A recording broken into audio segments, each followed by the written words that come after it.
Okay, welcome back. This is the next piece of information that you're going to need to write in your notes. So we were just talking in the other video about going from an algebraic expression, so something that looks like math, we'll say, to a verbal expression. So we were basically writing down the way that we would say these things out loud because we know what those symbols mean. Now, the thing that really trips people up can be going the other direction. So now let's look at if we are going verbal to algebraic. This is basically the entire concept of word problems. So let's pay some really close attention here. I'm going to give you guys a really helpful table here. We've got 4 operations, addition, subtraction, multiplication, and division, that we need to understand when we're verbally saying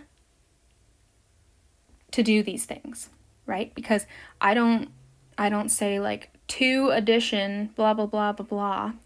I 2 addition 3 equal sign 5.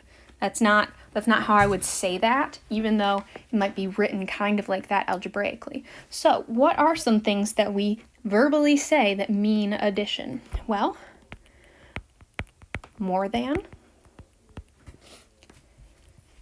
sum, plus, increased by, or added to. Those are some examples we've got. One second.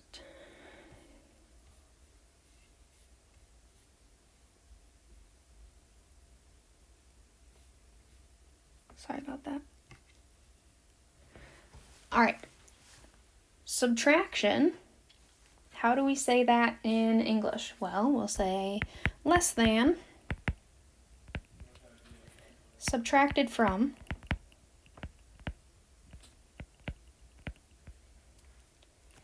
difference, decreased by, and sometimes they'll say minus. They say 3 minus 2. You know you're doing subtraction there. For multiplication, you have product of, multiplied by,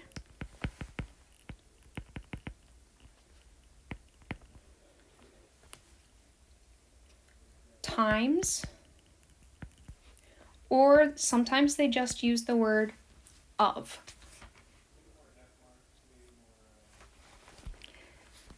And division, we've got quotient of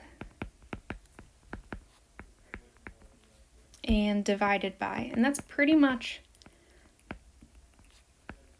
the ways that we're going to see those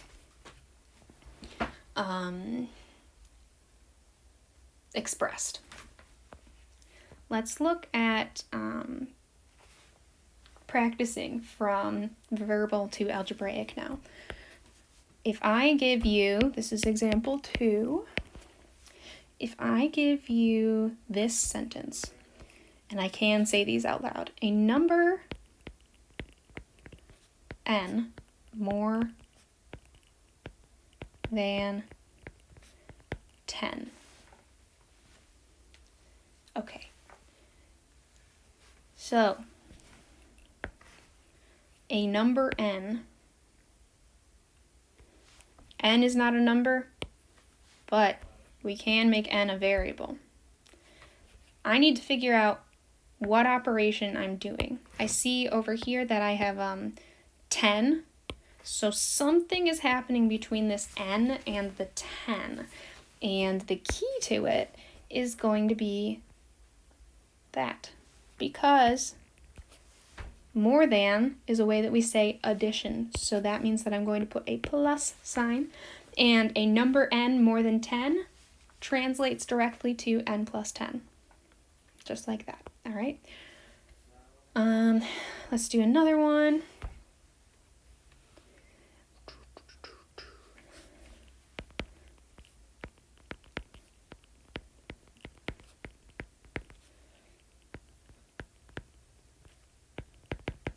The product of P and 6. Okay, well, I gotta keep my chart visible, right? Product of, it's kind of a weird one. We don't usually say that like in normal conversations. So I can remember pretty quickly that that is multiplication. So I'm multiplying, and what am I multiplying? P and 6. So you could write it as P times 6, technically, and that would be correct. But the way that we are going to be writing this is 6P, because that's the same thing. That's the same thing, and that's the way that we're going to write it in algebra. Okay, one more.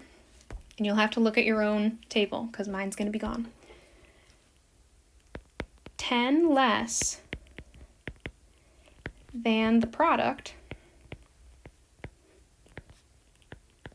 of 7 and F.